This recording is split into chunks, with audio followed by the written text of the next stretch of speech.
अस्सलाम वालेकुम। मेरा नाम डॉक्टर वलीद इरशाद है। आज हम देखेंगे कि बच्चों में जो ज़ुबान का तंदवा होता है या जो होंठों का तंदवा होता है वो बेसिकली होता क्या है? और उसके बाद इस तंदवे की वजह से क्या कॉम्प्लिकेशंस हैं जो देखने को मिलती हैं?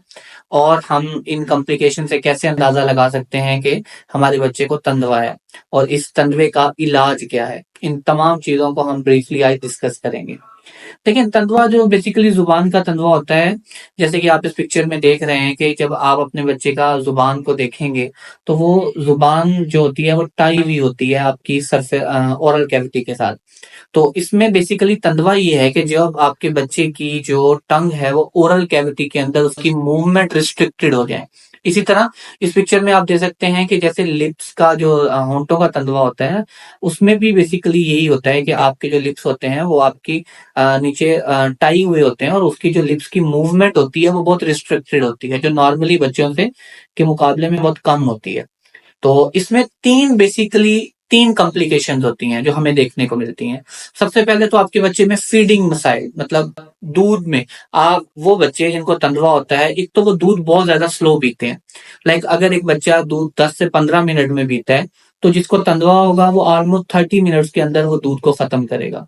नंबर 2, उसमें वो वॉमिट बहुत ज्यादा देखते हैं कि बच्चे बार बार वॉमिट करते रहते हैं और उनकी वॉमिट के मसाइल किसी भी तरह हल नहीं होते। और बच्चा जो होता है वो अपना वेट गेन नहीं करता। इवन वो बच्चे जिनको तंदुआ होता है, जब वो ब्रेस्ट मिल्क फीड कर रहे होते हैं तो मदर को फीड करवाते वक्त बहुत तकलीफ होती है, क्योंकि बच्चे बहुत ज्यादा जोर लगाते हैं फीडिंग के लिए।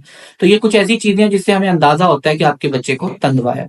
इसके अलावा स्लीप डिस्टर्बेंस होती है, कि मतलब वो बच्चे जिनके अंदर सोने के मसाइल होते हैं। हम देखते हैं कि बच्चा प्रॉपर तरीके से अपनी नींद नहीं ले रहा होता।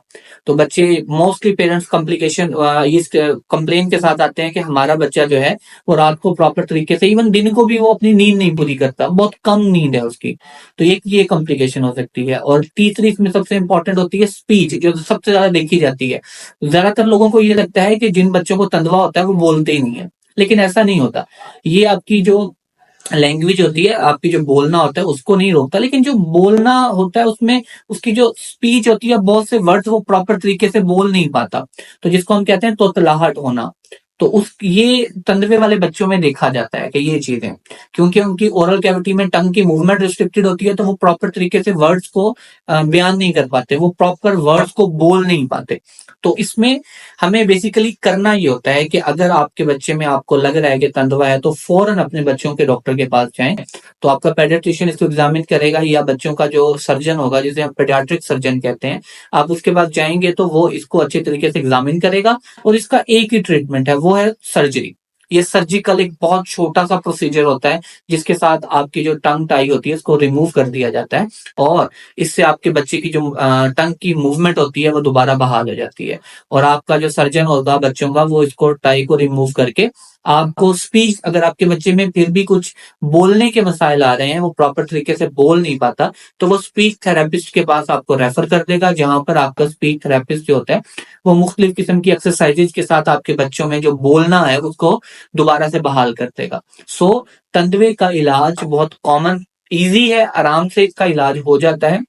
और इसकी जो सर्जरी है उसकी कोई लिमिट नहीं है। मोस्टली हमें देखने को मिलता है कि बहुत से पेशेंट कहते हैं जी हमें बताया गया था कि ये 2 साल तक हो सकती है या 3 साल तक हो सकती है। ऐसा नहीं है, आप किसी भी एज में करवा सकते हैं, लेकिन आप अर्ली ऑन करवाएंगे तो ज्यादा फायदा है। उसमें आपके बच्चे की जो स्पीच होती है वो प्रॉपर तरीके से वापस आ जाती है। तो अगर आपके बच्चे को स्पीच थेरेपिस्ट की जरूरत भी पड़ती है सर्जरी के बाद, तो आप अपने बच्चे को दोबारा स्पीच थेरेपिस्ट के पास लेके जाकर सर्जरी के बाद आप अपने बच्चे में उसके बोलने का अमल को बहाल कर सकते हैं।